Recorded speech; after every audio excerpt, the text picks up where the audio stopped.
Alexander.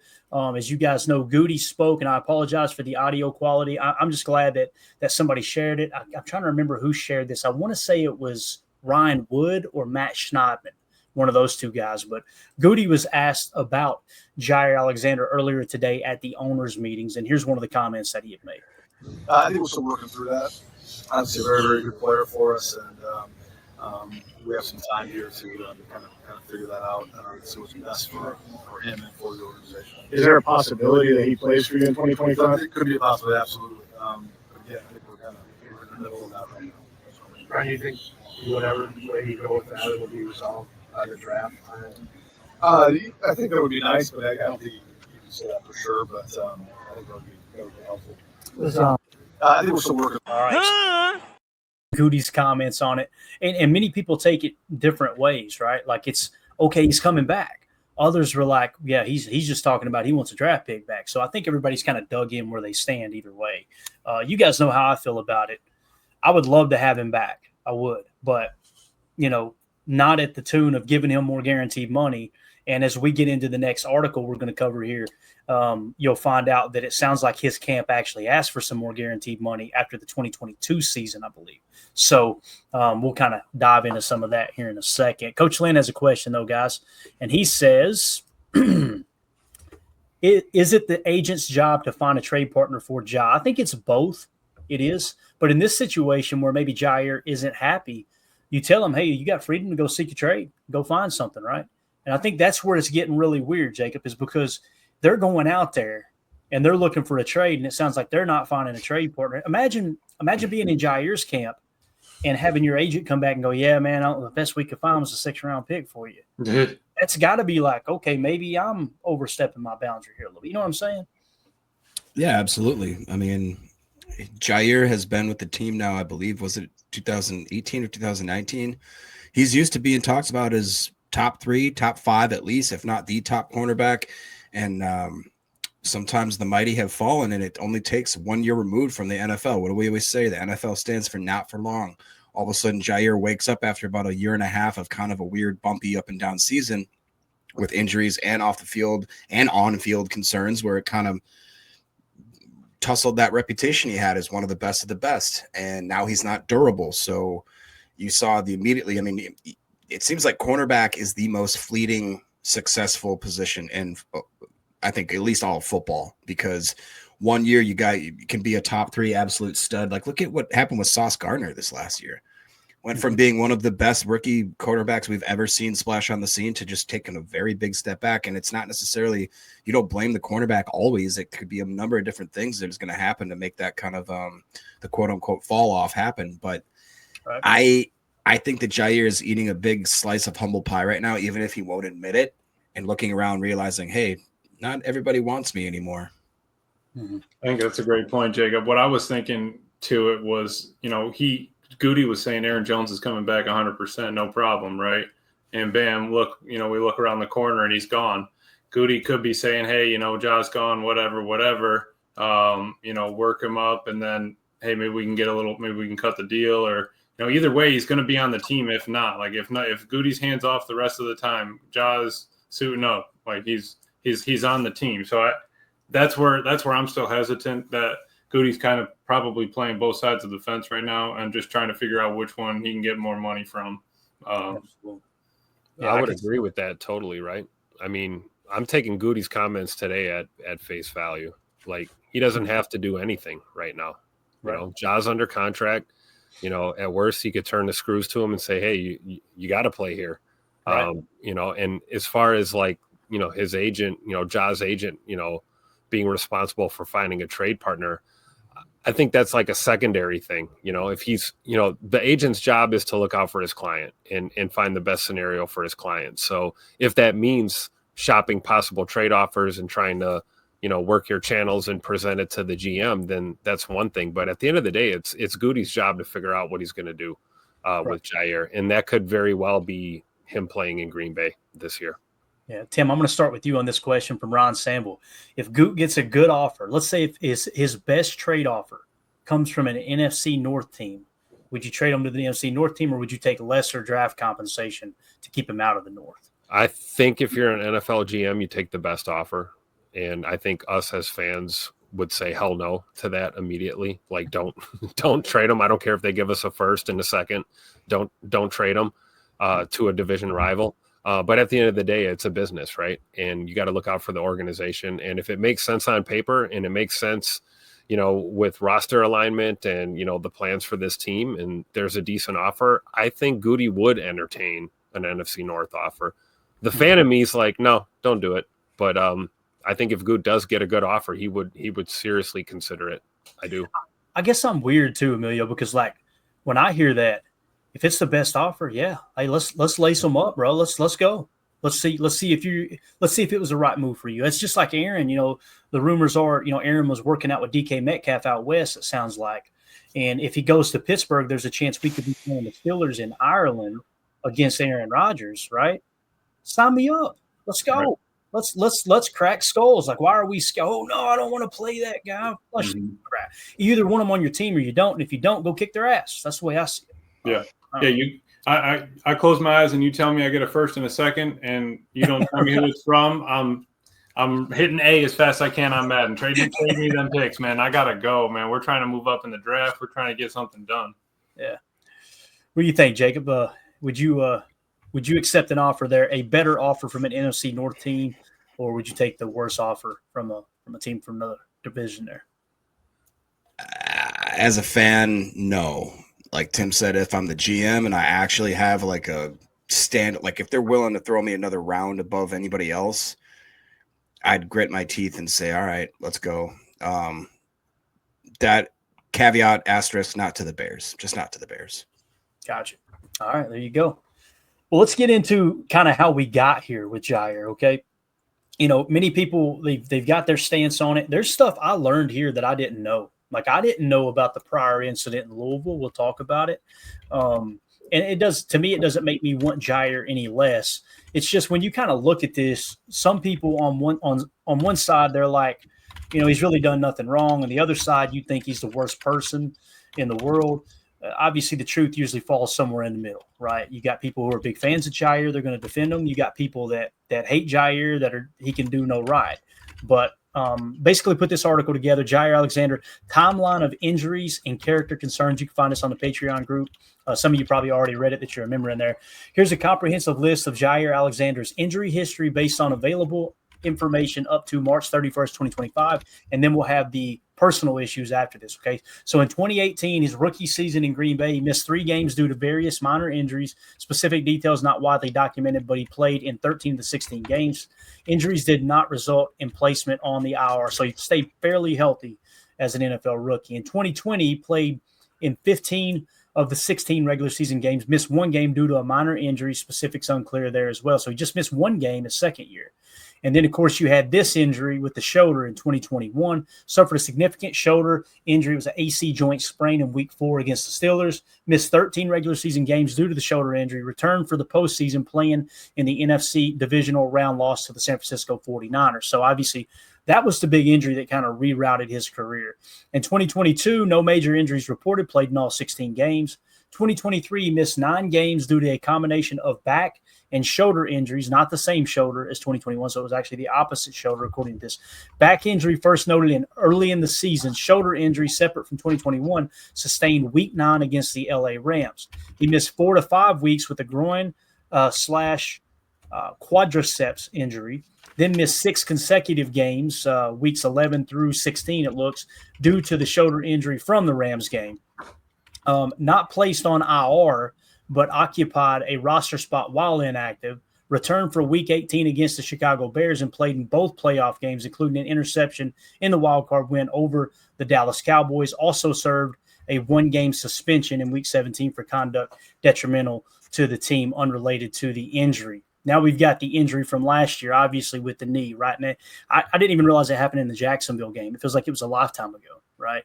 So obviously that was in the back of the end zone. I think it was a touchdown catch or a pass to Ingram, and you've seen him kind of come down a little awkward on that knee, come up limp. In 2024, he missed week 4 against the Minnesota Vikings and week 5 against the LA Rams due to quad and groin injuries, suffered a knee injury, a torn PCL in Week 18 against the Jacksonville Jaguars on the final defensive play, inactive for Week 9 against the Detroit Lions, attempted to return in Week 11 against the Chicago Bears, played 10 snaps, but re-aggravated the knee injury.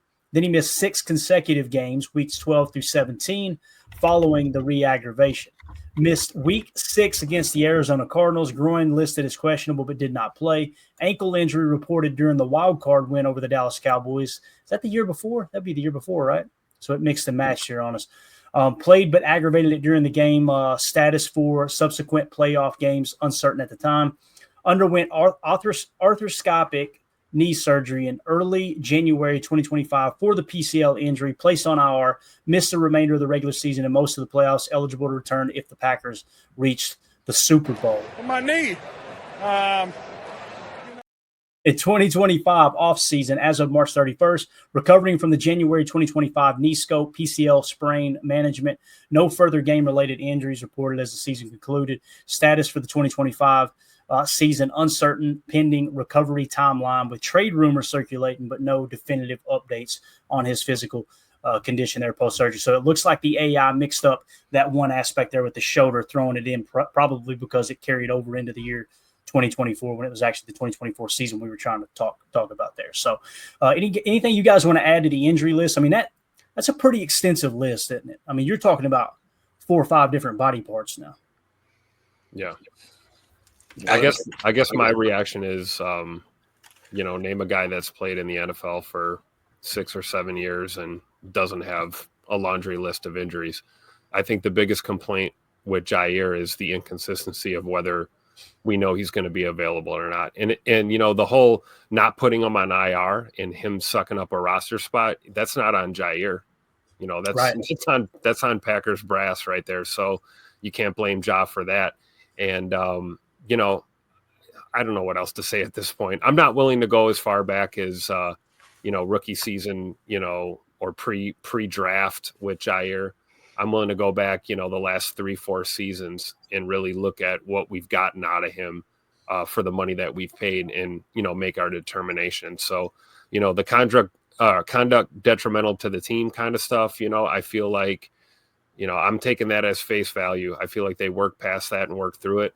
And I think Ja learned his lesson, but, the physical part of the game is a real thing, right?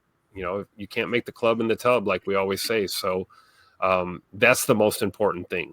I think if we're getting a healthy Jaire in 2025, I feel fine if he's on our football team. I really do. But if it's another season of, my groin, my knee, my ankle, my shoulder, it's tough not to make a legit argument to move on at this point. And, that's coming from, the president of the John Money fan club right here. So, right. Yeah. Judy says, I hate that people call Jaire a miss now. He has been a hit, but his time in Green Bay is up. Yeah. I think he's been a hit too. I really do. Emilio, what do you got to say about the injuries there? I mean, the big thing that got me was, like I said, the multitude of the different types of injuries. And it's like, moving forward, do you guarantee more money to keep him, or do you move on? That's where I think Goody has all the hand, all the upper hand in the world is, hey, you've been getting injured on us. Not that it's your fault, but it happens. So if you need to buy the warranty on the product that is going to, go belly up in a month, that's an issue. But I think that Ja can handle it if he, gets that mindset, comes out there ready to game. He's going to get hurt again. I can't keep paying him that kind of money. So I'd be all right with it, but he's got to either take a little less, or we're not going to guarantee him as much, because it's kind of tough. Got it. Jacob, anything on the injuries there, sir? I've kind of said my piece about Jaire. I think the last 2 years specifically, when you look at that kind of laundry list there, it just makes it easy, or it makes it easier as a fan, as somebody that's just kind of said, you match that with his attitudes that have happened here and there. It just seems like it's time to cut the cord. Hopefully, this isn't I don't personally want Jaire to, feel a type of way. I hope that he goes to another organization that understands how to use him properly, and he has a great back half of his career. And he's one of those guys that when he comes to retire, he acknowledges that his time spent in Green Bay was good times, and we go from there. But at this point, it just seems to be more writing on the wall that we got to get something done. And I think something's going to get done. It just probably isn't going to be on the timeline that the Packer fans want. Yeah. Draft day for sure, right? Yeah. If there's a move, it's draft day or it's a post-June 1 cut, right? Yeah. At this point. Seems like it. All right, so let's take a look at the character concerns surrounding Jaire Alexander. Below are the sources for each of the character concern incidents listed in Jaire Alexander's character concerns based on publicly available information up to March 31st. I've tied each incident to credible reporting or primary documentation where possible, focusing on news outlets, team statements, and firsthand accounts rather than speculation or unverified claims. All right, so in 2018, there was an incident. He was suspended for the 2017 Outback Bowl by Louisville for violating team rules, described as having, quote, a big personality with maturity questions during the draft process. I didn't know about that suspension. Did you guys know that he got suspended during the Outback Bowl? No, I had no clue about that. And then, of course, this was a GIF. I could not get it to upload, but when they talk about when I see maturity issues, right? This guy, he basically calls an incomplete pass, and he went behind him and put his hands on his lower back and started skipping behind the dude, and the ref had to tell him to stop. It was the funniest thing. It reminded me, of course, of the gritty that he did on Justin Jefferson. So sources personal/maturity concerns. NFL.com's Lance Zierlein's draft profile in March of 2018 highlighted Alexander's big personality and noted some teams questioned his maturity, though no specific incidents beyond suspension were detailed. Packers GM Brian Gutekunst and scouting director John Eric Sullivan's comments post-draft framed it as confidence, not a red flag. And then, of course, you had the captain, the appointed captain issue right there in Carolina. I love how everybody's looking over like, what the hell is he doing out there? Look at Eric Wilson. Eric Wilson's like, really, bro? Yeah, you really doing this? This was supposed to be my 5 minutes of fame, and you just stole it.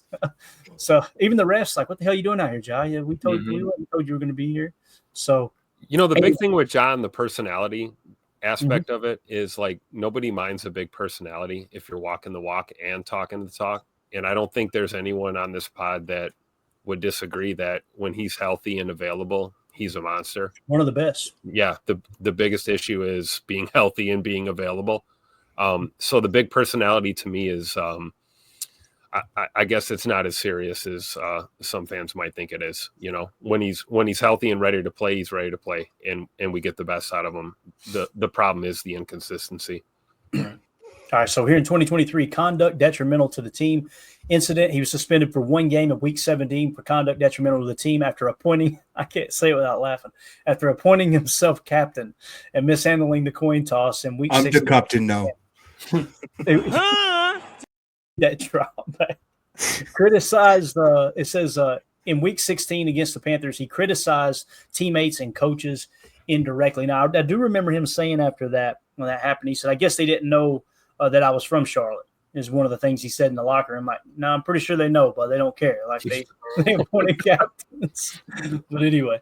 Tupac LaFleur was like, that's a nothing burger. Sorry. Dude, and you remember also, he almost screwed up the call, remember? No, he did screw up the call. He deferred or did the wrong thing. And we're like, yo.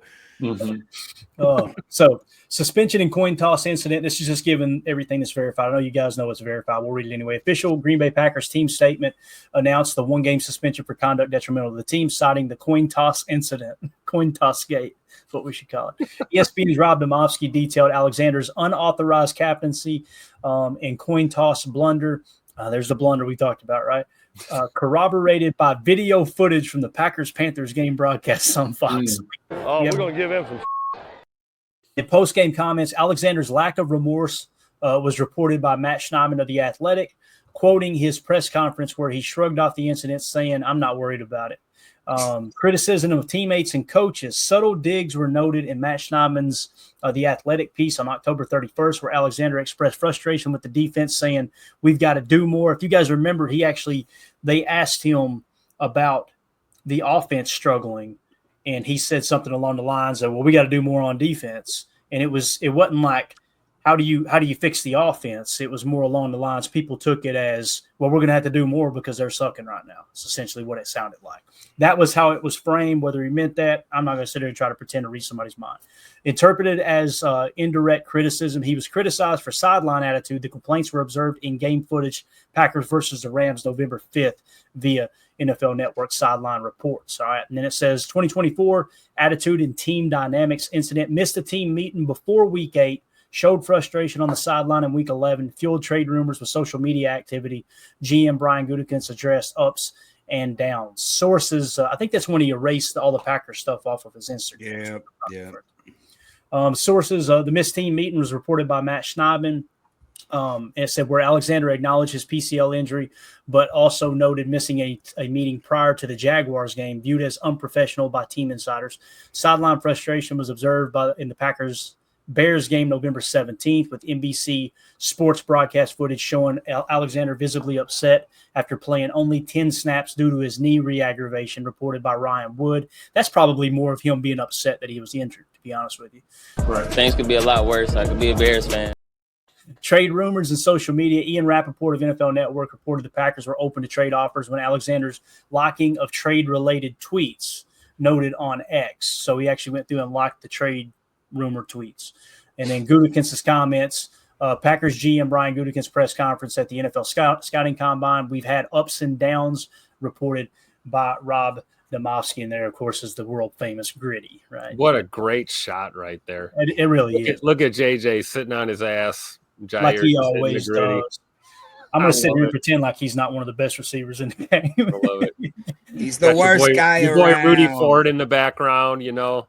You got Darnell Savage, the only time you ever see a football in his hand. After Damn. I love Tim, man. Tim protects his Packers, man. If they're wearing that green and gold, look, we're family. We're gonna figure it out. The second they're off the team, boy, they are a fair game. I love it.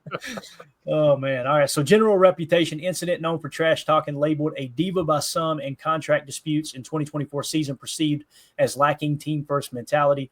Sources, trash talking documented across his career. Packers.com bio notes his high energy style, while Fox Sports game analysis, Packers versus Titans, September 22nd, 2024. Emilio, you were down there. This was your fault. Yeah. Highlighted his verbal sparring with receivers like DeAndre Hopkins, occasionally drawing taunting penalties. Diva label. Opinion pieces like Forbes' Rob Reiskell called him a diva due to self-proclamations as the NFL's best corner. That's all that was. And then contract. Blah. Forbes magazine. Like, I care what they think about football. Contract disputes. This is one that got me. Speculation from ESPN's Rob Demovsky suggests that Alexander's camp pushed for more guaranteed money post-2022 extension based on team sources, framing it as a team-first concern amid his injury history. So it sounds like he wanted more money after he got the extension. He wanted more guaranteed money. And that was, like I said, reported by Rob Demovsky. So there's the entire – that's how we got here. That was the whole point of this segment here, because – again, some people act like he's a horrible person. Other people act like he can't do anything wrong. Those are the facts. That's exactly what happened. I mean, when you read it, name another player that has that list of incidents, right? Like on the team. I can't think of one right now. I mean, the worst we got is Rasheed Walker humping a grown man in college, right? Like after he pancake blocked him. That's the way he fell, okay? Some would say he fell that way. After reading all that, Clay, it's just not that's not the Packers style. I mean, I feel like Jerry Jones would swoop him up in a minute and be ready to roll. You know, he'd put him right on the team, good to go. But yeah, that is it's tough when you just line it all up like that, starting with the injuries and then going all the way through off the field. Right. It's kind of brutal. It reminds me of my write-up history, like in middle school and high school, where it was like he's a great player, but he disrupts class. It's like the Michael Scott. I always used to get marks saying how I would be the biggest disruptor in class. Like, I feel like Jaire was just kind of like, he's just Jaire. He doesn't care what's going on. Jaire is going to be Jaire in any and every situation. And it's like, you really do. You love him when he's on, when he's playing prime Jaire, but when he's not, you're like, why is he still talking? Like he's very hurt. What do you guys think too about somebody that I believe it was the play that when Jaire went in for the I think it was a run defense tackle where he threw his shoulder in and messed his shoulder up. He was not the same player since that one play. He was not. You know what I mean? He was not the same tackler for sure. I'll give Right. Yeah. Not I being think, willing to and then throw that it shoulder. affected his play. I would totally agree. Yeah. I wonder if that affected his mentality